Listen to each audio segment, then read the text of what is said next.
Alright, Scraft Fiends. Where are we at here? It's Ggriffin versus Mal. So, cross-eyed up versus Mal. And yeah, Mal's yeah, she's Terran down in the bottom right of Curious Minds, while cross-eyed up is Protoss. So Mal, one of the few Terrans left toward the tail end of round 2, and this is, I believe, the last round 2 match. Maybe. Anyway, so cross-eyed up, going to come across here. It looks like this worker is up to no good. There goes the pylon. Odd position, not 100% sure what that is going to be. Maybe you would have to imagine like a proxy, but a proxy what? Maybe proxy robo? Is there a side core just now going down? So yeah, not 100% sure. Oh, proxy get, okay. So it's just going to be a big warp in, presumably in due course. So really whether or not this works kind of comes down to, is it spotted? Mel getting the tech lab finished, but there's only one Marine in production at present. This Marine hasn't come far enough down the road to see this, but is going to see this nonsense. So Stalker in production, and this could be trouble.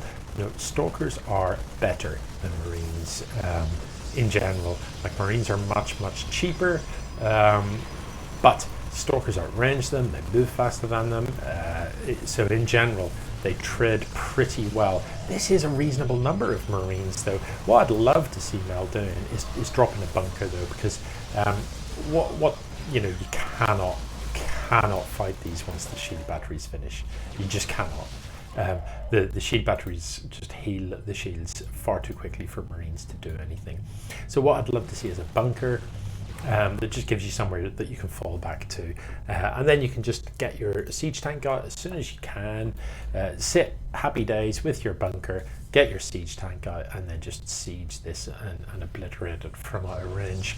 And that's the way that you can tackle this, but there's no factory in sight, and Marines just aren't going to cut it. Cause like look, these units just aren't even taking damage. The shield batteries are just going to heal them up instantly.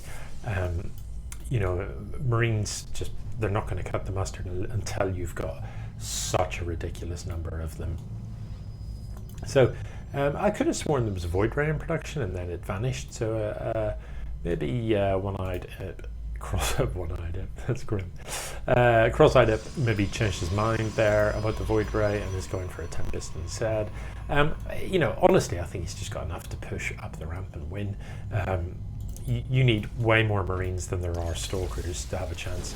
But arguably this is pretty sneaky because, you know, when the Marines come to fight it, although this is a good split by Mel, hasn't overcommitted, hasn't sent all of the Marines, which would be tempting to do and would be very much falling into the trap. So did send the right number of Marines, but you don't want to, never fight on a ramp, people. Never fight on a ramp. Going up or down, never be the person on the ramp. It's horrible.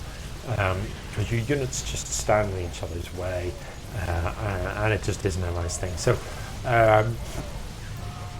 yeah, the Marines just aren't going to be coming out fast enough. The factory is finally finished up with the tech lab and stuff. Maybe that was there the whole time, but there certainly hasn't been a siege tank, and that is about the only thing that could help here. The siege tank on the high ground in a good position would have been able to put some hurt on these Stalkers. As it is going to be GG. You can beat Stalkers with Marines, don't get me wrong, but you need a lot of Marines, a lot. You know, the same number of Marines as there are Stalkers, it just isn't going to cut it or anywhere close. You just need overwhelming numbers of Marines, and then, you know, with a bit of stim, they do look a bit OP. But until that point, Stalkers are always going to win in small numbers. GG.